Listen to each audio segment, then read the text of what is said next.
Então agora nós vamos fazer justamente o controle cinemático de primeira ordem, só que no espaço da tarefa.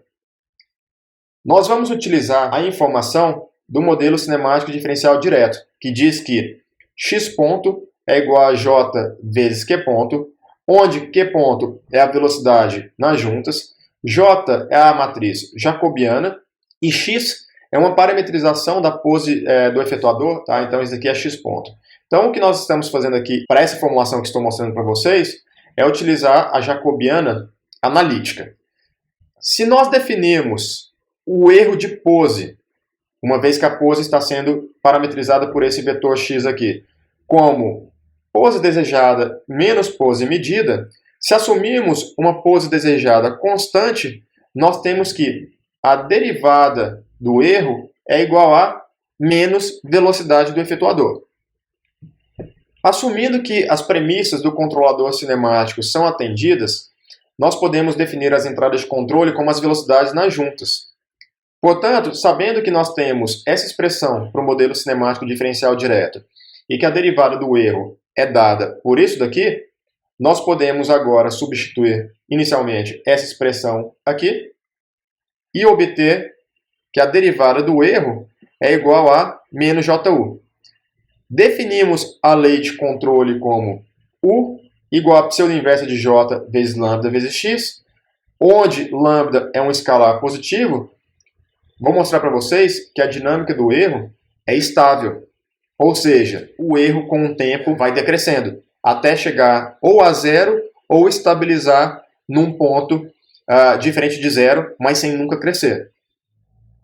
Para mostrar que o sistema em malha fechada, composto pelo modelo cinemático direto e pela lei de controle que eu mostrei para vocês no slide passado, é estável ou assintoticamente estável, alguém poderia ficar tentado a dizer o seguinte: olha, vamos assumir que o posto linha da matriz jacobiana sempre é pleno, ou seja, todas as linhas são sempre linearmente independentes, tal que J vezes pseudo-inversa de J é igual à identidade, ou seja, a pseudo-inversa à direita está definida.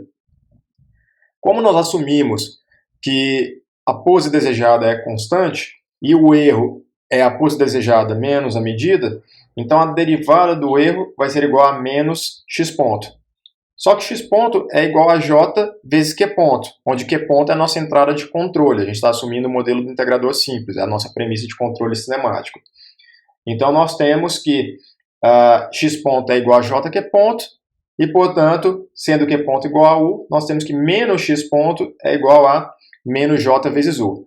Só que a lei de controle que nós escolhemos é dada por isso daqui, pseudo-inversa de j vezes lambda vezes x. Só que como nós assumimos agora que isso daqui é igual à identidade, então isso daqui vai ser igual à identidade e, portanto, nós temos menos lambda x. E aí, tendo menos lambda x, a gente passa essa expressão para cá e nós temos que o comportamento do sistema em malha fechada é determinado por essa equação diferencial aqui, de primeira ordem, cuja solução é dada por isso daqui, ou seja, o erro vai ser igual ao erro inicial vezes a exponencial de menos lambda t. Esse erro aqui, que varia com o tempo, ele é um vetor, isso aqui também é um vetor, só que isso daqui é um escalar, onde lambda, lembre-se que é um escalar positivo. O que significa que, se isso daqui acontecer, com a lei de controle que nós escolhemos, dada por isso daqui, nós temos essa equação e, portanto, a gente tem essa solução que faz com que o erro decaia exponencialmente. Só que esse tipo de análise tem alguns problemas. O primeiro deles é que é difícil garantir que j vezes pseudo-inversa de j seja igual à identidade. Ou seja, é difícil a gente assumir a priori que os robôs sempre vão ser completamente atuados ou redundantes e que não passem por configurações singulares. Eu vou mostrar para vocês mais à frente que quando o robô está em uma configuração singular, a matriz j perde posto. Então, mesmo que inicialmente nós tenhamos um robô que seja redundante, sem estar em uma configuração singular, portanto, o posto linha é pleno, a partir do momento que ele chega numa configuração singular, que indica que ele perde manipulabilidade, ele chega num ponto em que ele não consegue fazer alguma coisa, como, por exemplo, quando ele está com o braço esticado e tem que esticar mais ainda, só que ele não consegue, porque o braço já está esticado. Esse é um exemplo clássico de situação em que o robô chega numa configuração singular. Quando isso acontece, a matriz J perde posto. e, portanto, J vezes pseudo-inversa de J não é mais a identidade. Então, não sendo mais a identidade, a gente não pode falar que isso daqui é identidade e, portanto, a gente não chega nessa equação aqui. Alguém também poderia ficar tentado a falar, olha, vamos assumir então que o erro sempre está no espaço imagem de J, porque aí a gente já sabe, nós mostramos isso nos slides anteriores, que quando nós temos um vetor no espaço imagem de J, então J vezes pseudo-inversa de J vezes o vetor mapeia no próprio vetor. Isso daqui só vai acontecer quando isso daqui acontecer. Né? Na verdade, eu coloquei a seta só para a direita, mas a seta é para os dois lados, é se somente se. E então, a gente teria que garantir de alguma maneira que isso aqui sempre acontecesse. Mas como isso depende do comportamento em malha fechada do sistema, é difícil garantir que isso aqui sempre vai acontecer. E de fato, a gente consegue mostrar que tem situações em que isso não acontece. E, portanto, a gente não conseguiria garantir estabilização assintótica com decaimento exponencial, como esse daqui, né? Por último, não é possível concluir que a solução da equação diferencial dessa equação aqui, que é justamente dada por essa expressão quando a gente joga do outro lado aqui, né, onde J vezes pseudo-inversa de J não é a identidade, né, então a gente acaba tendo essa equação, não é possível concluir que a solução seja dada por isso daqui, porque J depende de Q, que é a configuração do robô, e Q varia com o tempo, portanto J varia com o tempo também. Então a solução disso daqui é algo muito mais complicado e a gente pede garantia desse tipo de coisa aqui. Lembre-se que essa equação aqui, ela no final das contas, como lambda é um escalar, isso aqui é o equivalente a nós termos, sabendo que o vetor x tem dimensão m, é a mesma coisa que nós temos m equações diferenciais de primeira ordem independentes. E é por isso que a gente tem essa solução aqui. Aqui, para começar, nós temos uma matriz. Né? Quando nós temos matrizes constantes, de fato a gente consegue achar soluções que inclusive são parecidas com essa daqui. A gente pode concluir algumas coisas. Não é tão simples quanto uma equação onde o lambda é escalar, tá? Mas ainda assim é possível achar a solução do sistema. Tem uma solução fechadinha assim. O problema é que quando J varia com o tempo, né, esse termo aqui varia com o tempo, a gente não consegue garantir mais as coisas que a gente precisa garantir. Né? Ou seja, a gente não tem soluções desse tipo aqui mais não. O que faz, então, que usar esse argumento de que J vezes pseudo-inversa de J seja igual à identidade seja um argumento fraco. Ele só vai funcionar em situações em que o robô não passa por configurações singulares e o que é muito difícil de garantir, né? Então a gente pode tentar olhar o problema por diferentes pontos de vista, mas por esses 3 pontos de vista aqui a gente vê que a gente não consegue garantir muita coisa. E é por isso então que nós vamos utilizar um outro ferramental agora para mostrar que de fato esse sistema é no mínimo estável. Não necessariamente ele vai ser assintoticamente estável, mas a gente pode garantir pelo menos que ele é estável em malha fechada. Então, recapitulando o nosso objetivo, dada que a equação diferencial do erro em função das entradas de controle é isso daqui, nós temos essa lei de controle, que nós queremos avaliar agora, e a gente vai ver qual que é o comportamento do sistema em malha fechada quando nós acoplamos essa entrada de controle aqui nessa equação. Nós vamos escolher uma função que está em função do erro, que é dada por meio do erro transposto vezes o x. O erro transposto vezes o erro nada mais é do que a norma do erro ao quadrado. Ou seja, essa função é uma função não negativa. E mais, quando o erro é diferente de zero, ela é estritamente positiva e ela vai ser zero somente quando o erro é igual a zero, ou seja, apenas quando o erro for exatamente igual a zero, que a sua norma ao quadrado é zero. De resto, ela sempre vai ser positiva. Esse tipo de função aqui chama função de Lyapunov. Teoria de Lyapunov, para mostrar estabilidade de sistemas tanto lineares quanto não lineares, é uma teoria muito rica, muito interessante, e nós precisaríamos de muito mais tempo para vê-la em profundidade. O que nós vamos fazer aqui, ao invés de ver toda a teoria de Lyapunov, o que nós vamos fazer é pegar a intuição por trás da teoria de estabilidade de Lyapunov e, usando essa intuição, nós vamos aplicar para o nosso caso aqui.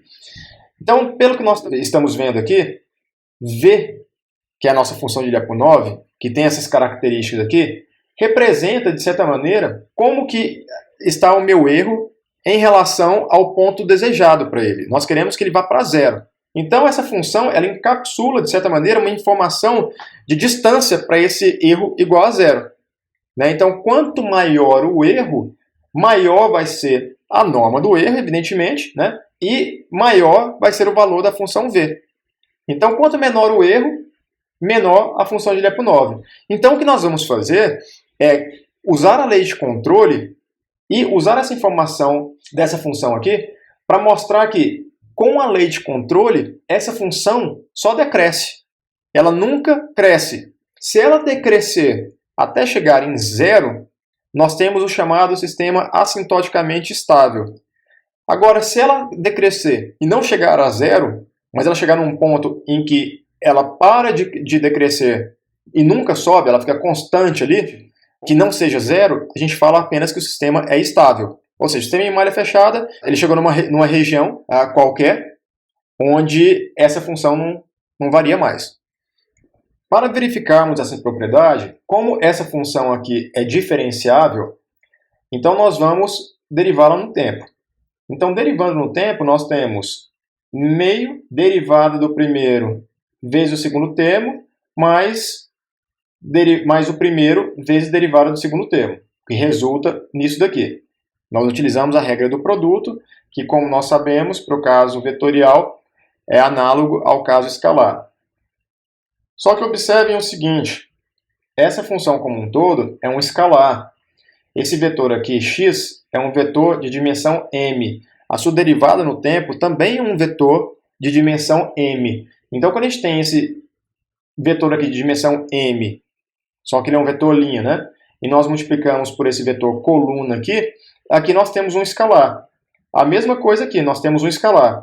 Então, como nós temos um escalar aqui e aqui, então, se eu transponho um escalar, eu continuo tendo um escalar, né? Então, se eu faço, por exemplo, 2 transposto, eu tenho 2, claramente. Porque se eu fosse pensar no escalar, o escalar é uma matriz, é um caso particular de uma matriz com uma linha e uma coluna. Então, a transposta de um escalar é o próprio escalar. Então, se eu transpor isso daqui, eu obtenho exatamente isso daqui. Só que como esses dois termos são escalares, então eles são iguais. Se eles são iguais, eu tenho duas vezes esse termo aqui. Duas vezes esse termo dividido por 2, então me dá só esse termo. Então eu tenho isso daqui. Então a derivada dessa nossa função v, que nós chamamos de função de Lyapunov, vai ser o erro transposto vezes a derivada do erro. Só que agora o que nós podemos fazer é usar essa função aqui junto com essa informação e essa informação para ver como que a derivada dessa função se comporta no tempo. Portanto, substituindo esta equação aqui, nós obtemos essa expressão. Substituindo esta equação aqui, nós temos essa expressão. Ora, agora resta saber se isso daqui sempre vai ser não positivo. Porque se for não positivo, significa que vai ser negativo ou zero. Se essa expressão for negativa ou zero sempre, significa que a derivada sempre vai cair ou vai parar de decrescer. E isso vai resultar, então, num sistema aqui em malha fechada que é estável ou assintoticamente estável, dependendo de onde ele para. Se ele para num valor de v que seja igual a zero ou que seja diferente de zero.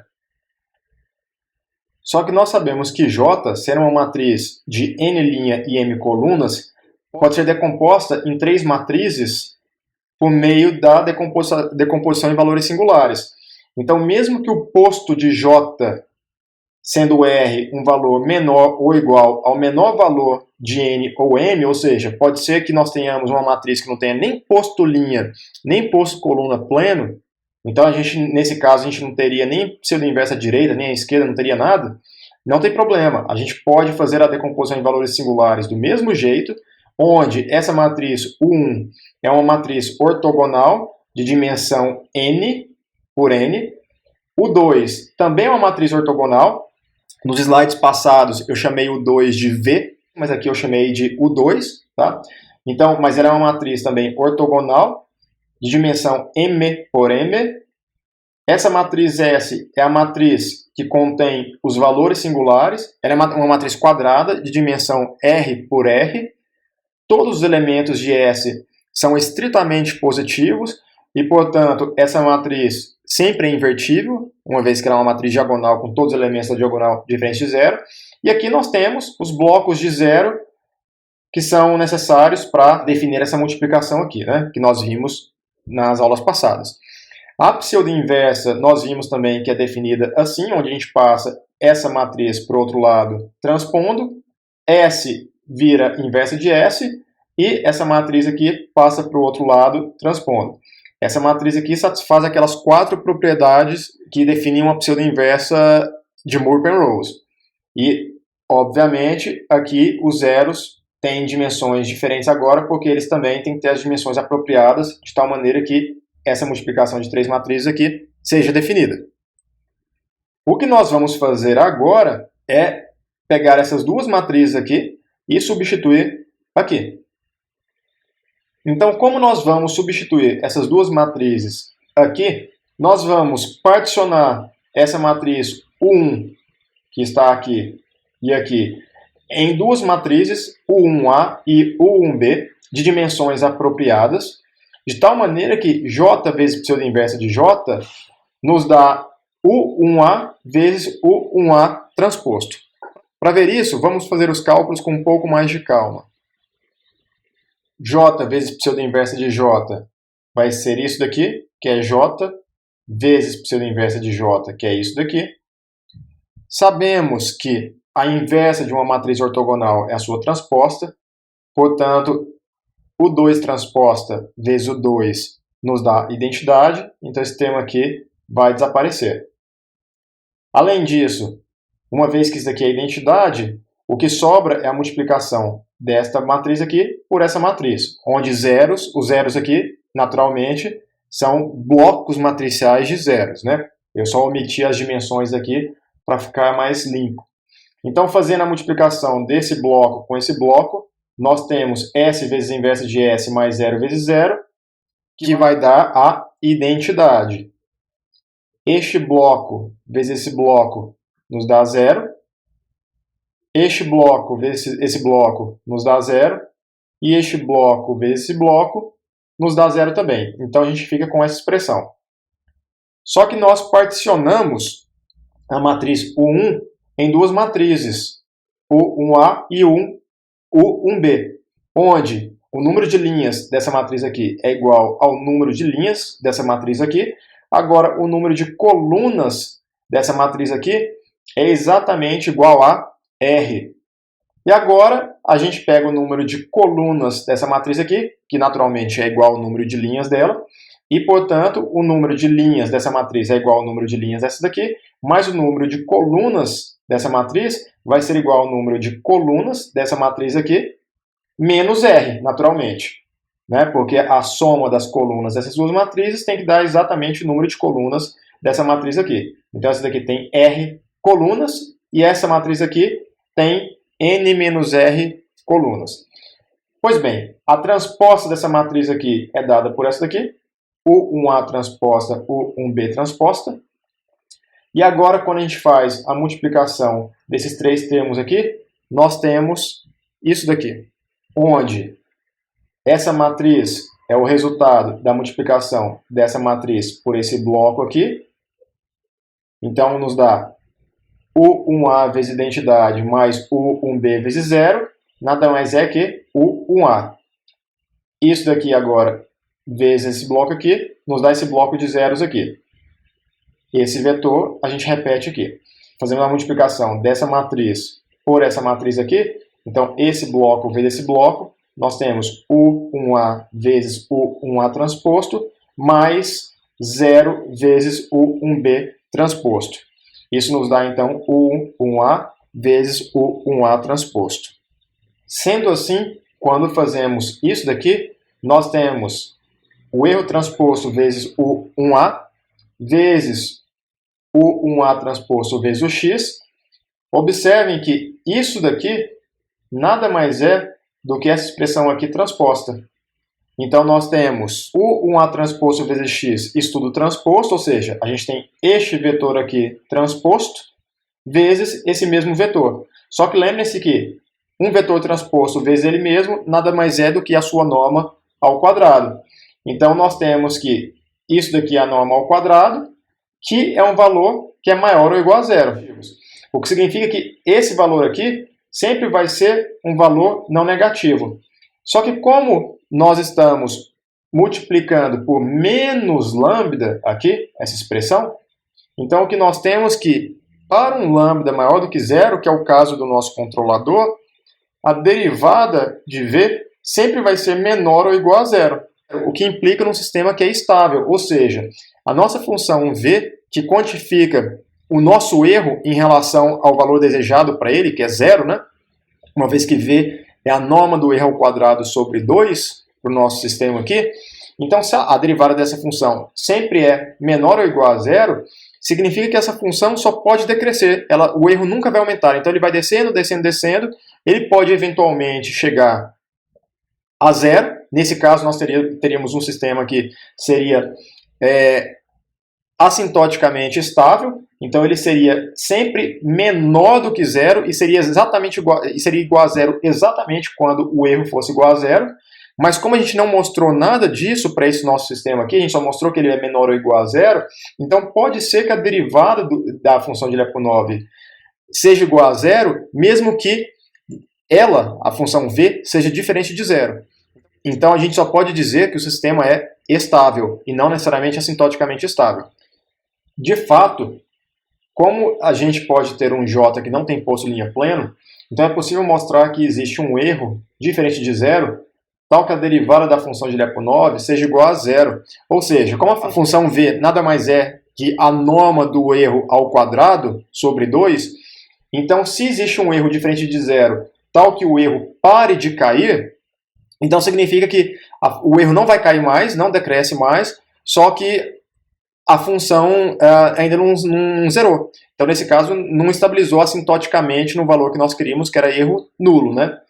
E para mostrar qual que é esse valor aqui, vamos considerar esse erro aqui, que é dado por essa expressão, I menos j vezes pseudo inversa de j vezes v, onde v é um vetor arbitrário. Porque se substituirmos esse valor do erro aqui na expressão da derivada da função de Lyapunov que nós encontramos, nós temos então menos lambda vezes isso daqui transposto, então é isso daqui transposto, vezes j vezes pseudo inversa de j, vezes isso daqui, que a gente substituiu aqui. Observem, porém, que quando nós fazemos j vezes pseudo inversa de j vezes isso daqui, então nós temos j vezes pseudo inversa de j menos j vezes pseudo inversa de j vezes j vezes pseudo inversa de j. Mas nós sabemos das propriedades de pseudo inversa que isso daqui vai ser igual a j, ou se quisermos fazer isso daqui, essas três últimas matrizes, nós sabemos que isso daqui é igual a pseudo inversa de j. Qualquer uma das duas opções que nós escolhermos vai fazer com que isso aqui seja j vezes pseudo inversa de j.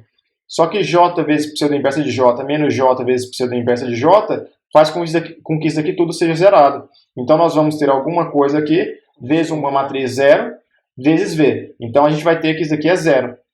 O que, como eu falei algumas vezes, faz com que possamos afirmar apenas que o sistema é estável para o lambda maior do que zero. Justamente porque a gente não garante que a derivada seja zero apenas quando x seja igual a zero. Para mostrar como que seria uma situação onde esse sistema é assintoticamente estável, nós vamos novamente utilizar uma premissa que não é muito realista, que é de que j vezes pseudo inversa de j seja sempre igual à identidade, mas só para ilustrar essa questão do sistema que é assintoticamente estável. Mas para o nosso sistema é muito difícil mostrar isso aqui. Em geral, a gente não consegue mostrar que isso aqui acontece sempre. O que a gente pode garantir, de fato, é só que o sistema em malha fechada é estável. Mas aqui eu quero assumir isso aqui só para ilustrar essa questão de estabilidade assintótica para vocês. Então, recapitulando, como a função de Lyapunov que nós escolhemos é essa daqui, que nada mais é do que a norma do erro ao quadrado sobre 2, nós mostramos que a sua derivada, quando utilizamos o modelo cinemático direto e a lei de controle, resulta nisso daqui. Tá? Mas justamente como nós estamos considerando que j vezes pseudo-inversa de j é igual à identidade, então esse termo aqui desaparece. O que faz com que a derivada da nossa função de Lyapunov seja exatamente isso daqui. Só que como isso daqui nada mais é do que a norma do erro ao quadrado, multiplicado por um valor que é negativo, uma vez que lambda é positivo, então valor positivo vezes um valor negativo, que é menos 1, nos dá um valor negativo, vezes a norma do erro ao quadrado, que é um valor positivo. Então temos um valor estritamente negativo, mas que vai ser zero se somente se o erro for igual a zero. Então, nesse caso, a derivada sempre vai ser negativa, ela sempre vai decrescer, e ela vai ser exatamente igual a zero quando o erro é igual a zero. Então, nesse caso, nós dizemos que o sistema é assintoticamente estável. E o comportamento do sistema em malha fechada, de fato, é dado por essa equação diferencial aqui, cuja convergência já vimos que é exponencial. Ou seja, utilizando essa ideia de funções de Lyapunov, nós chegamos no mesmo caso que nós fizemos lá utilizando só um argumento por meio das equações diferenciais, que nós vimos anteriormente. Mas, claro, nós já vimos que essa premissa aqui é uma premissa que não é sólida, né? Essa premissa é uma premissa que não é muito boa, porque a gente está assumindo uma coisa que a gente não consegue garantir. Então, de fato, eu mostrei para vocês aqui como que a gente poderia ter um sistema que é assintoticamente estável, bastando para esse caso aqui, nós termos essa situação. O problema é que a gente não consegue garantir isso daqui. E é por isso, então, que para o caso geral, quando nós temos uma matriz jacobiana geral para um robô geral, o que a gente consegue garantir utilizando esse argumento que eu utilizei aqui com vocês é só um sistema em malha fechada que é estável e não assintoticamente estável.